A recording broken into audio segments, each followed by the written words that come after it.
our Alpha Manager for the day, Srinivas Rao Ravuri, CIO at Equities at PGI Mutual Fund, is now joining us. Srinivas, good afternoon.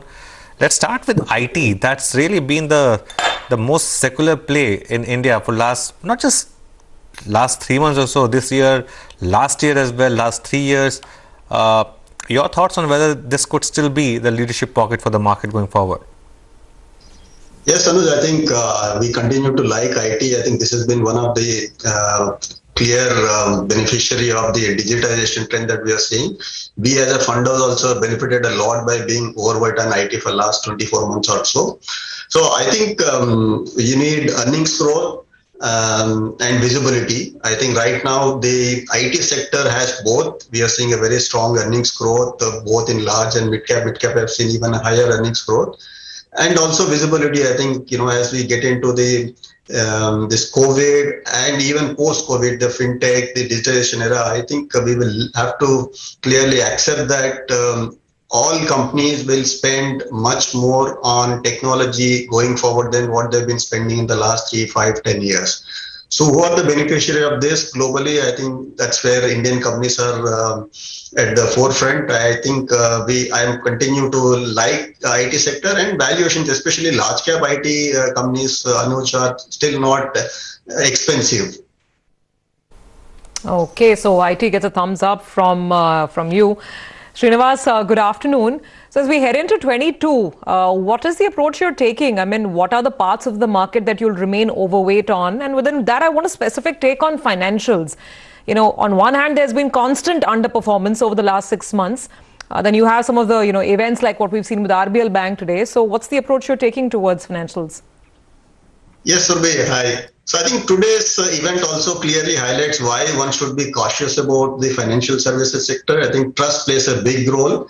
And there is unfortunately still a question mark on the trust aspect with some of the names, and that's what one needs to keep when investing into financials.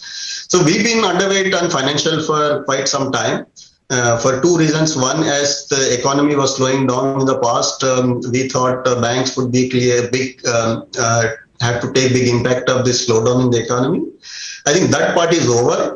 The NPA cycle also seems to be mostly over now. So we are incrementally turning constructive on the financials, but I think understanding what exactly is there in terms of asset quality is very important, and the comfort that one has on management plays a very important role. So overall, I would say that incrementally we are turning more constructive, but still underweight on the sector, Surabhi.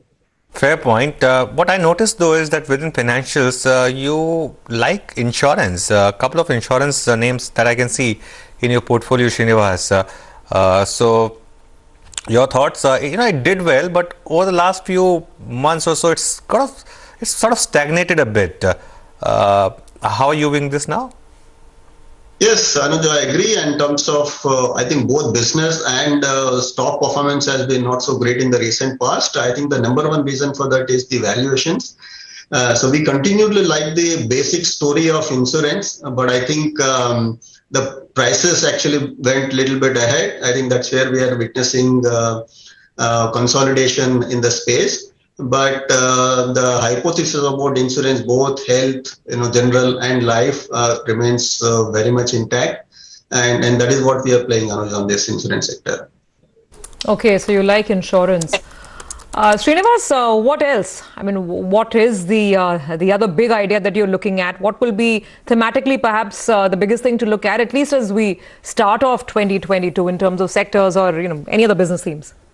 Yeah, so Surabhi, the two themes that we are clearly very positive are, one is the digitization. IT will be one part of that, but a major part of it. But so that's one thing. The second thing that we are clearly playing is the economic recovery theme.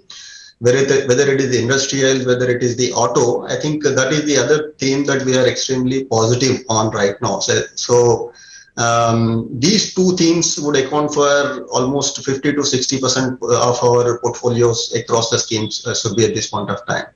But on overall markets, as we're heading into 2022, I think as you rightly pointed out, I would say I'm cautiously looking forward to it.